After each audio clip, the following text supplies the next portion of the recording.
Universal Studios is known for its monster movies. Dracula being one of those is one of the crown jewels in our library. The walls around are bare, as though the dead were there. There are far worse things waiting man than death.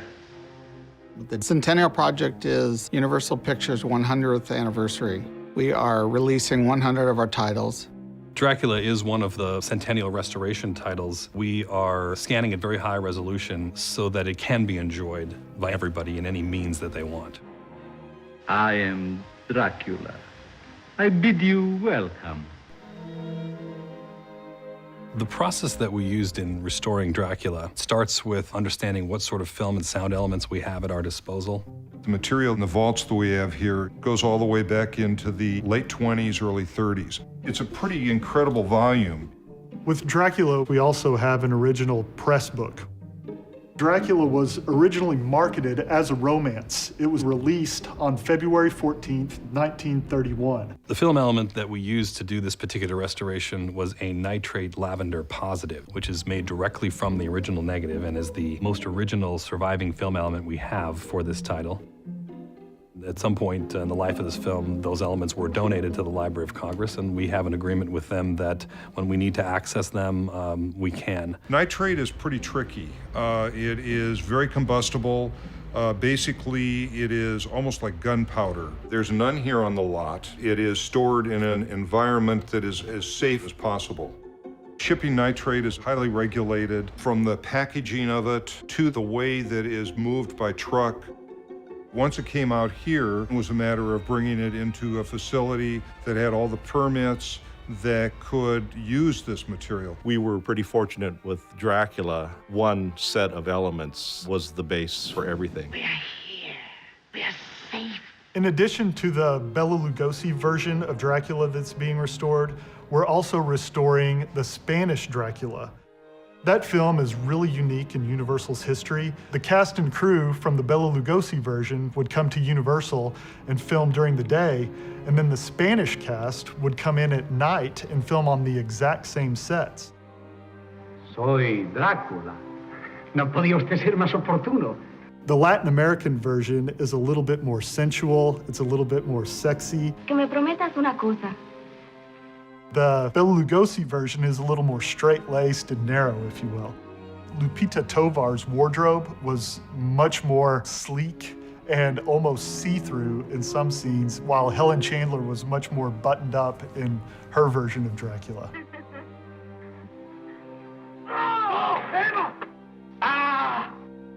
To be able to give that the same treatment that we're doing for the English Dracula that's a great opportunity. What we found with both films, like many from the early 30s, is that they suffered quite a bit of damage. With Spanish Dracula, we were unable to use reel 3 of the original negative. Fortunately, Universal's preservation efforts include collaboration with a number of international film archives, and as a result, we have another print of the Spanish version and use reel 3 from that to complete the restoration. In dealing with scratches, one of the best ways to eliminate those is to use what is known as a wet gate scan. What that involves is that the film, as it passes through the gate in the scanner, passes through a liquid bath. That liquid has the same index of refraction as the film emulsion, and therefore fills in the scratch and is not picked up by the scanner. As we're scanning the film, we are already performing some form of restoration. Once we have those digital files, we take those into many different workstations, working in parallel to do things like tear and scratch removal, dust busting, or dirt removal. In Dracula, we've had some severe film damage on a few frames. I'm able to look at the bad frame and see what frames are around it to see if maybe I could steal portions of a frame before or after the damage and composite it together. And I'm able to paint that out. Quite a few shots needed stabilization, and our software will track the actual original camera movement and negate the camera movement or do a percentage of stabilization because you want to keep that natural camera weave in there. The Dracula main title, there's a large jump cut. The size of the title changes. At some point in time, someone had made an edit. As you can see here by the splice lines. We smooth that out so it's imperceptible now.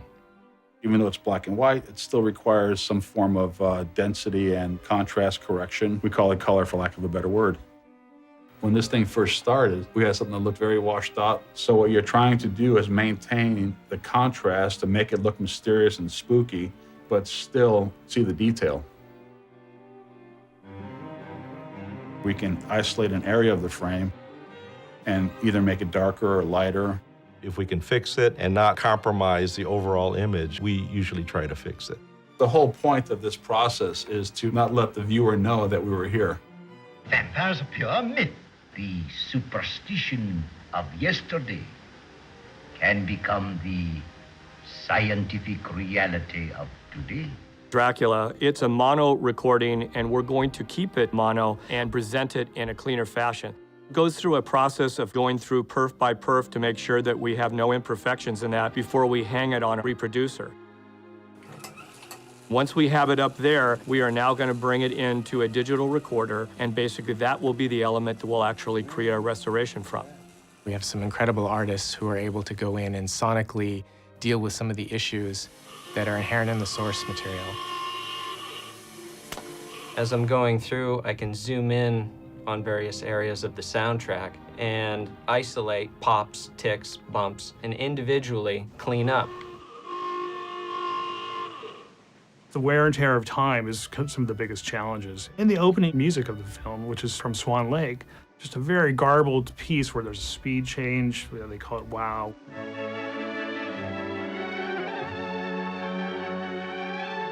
Fortunately for this music cue, existed in Spanish Dracula.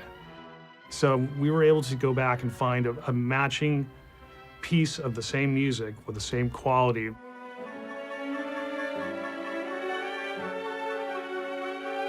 Now it's clear again. There's a lot of noise that exists in the original soundtrack. When we listen to the raw track, there's just a horrible hiss throughout that entire picture. Now we really get to hear the movie in a clarity it's never been heard before. Listen to them. Children of the night.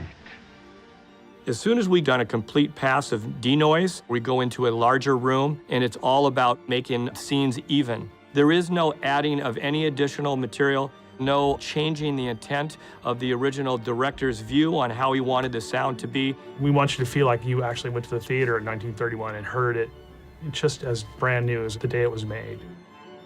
The last rays of the day's sun will soon be gone, and another night will be upon us.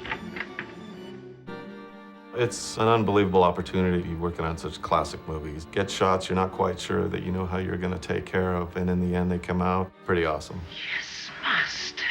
Our goal is to make sure that the image that was on that piece of film is here for everyone to see. You're leaving a legacy that you took something that was in trouble and you rescued it, if you will, and brought it back to a better luster of what the original filmmaker would have loved to be able to see. We do have the capabilities of doing so much more today because of the digital technology. We take a great deal of pride and we feel a great deal of responsibility for being true to that content and enabling that content to be passed down generation to generation and to make it available for many years to come. She will live through the centuries to come, as I have lived. Good night.